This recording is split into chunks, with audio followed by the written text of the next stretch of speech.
Shoutout guys, another tutorial. So another song. The song again is from SZA. The title of the song is Kill Bill. 4 chords only for the whole song. This is our version. 4 chords only, no Capo version.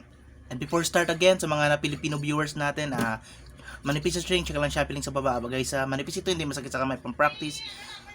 Maganda pang practice kasi manipis nga. Mas maigi kung 2 sets nyo bilhin para may backup kayo guys. So let's start guys with the chords. 4 chords only for the whole song. Ito mga chords. First chord is B flat minor.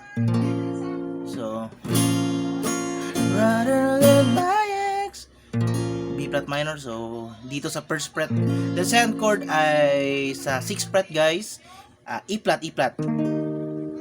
Just like the form of B, but kukunin natin dito sa 6th fret.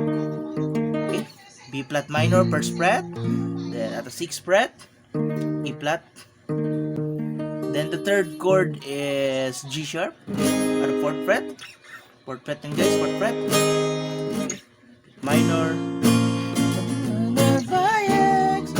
6th fret, then 4th fret, G sharp.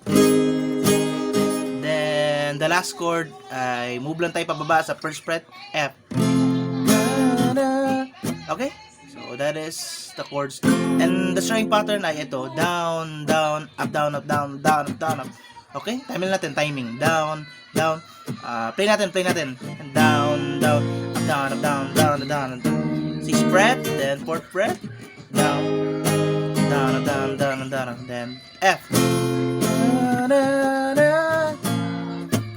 I just killed my ex. Down, down, up, down, up, down, down, up, down. So, yun na guys. No Capo version, 4 chords lang.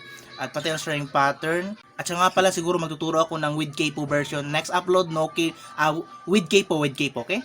So, no Capo version to. Ang next upload natin, try natin mag-upload ng with Capo. No Capo kasi ito, no Capo. So, nandito muna. Bye-bye.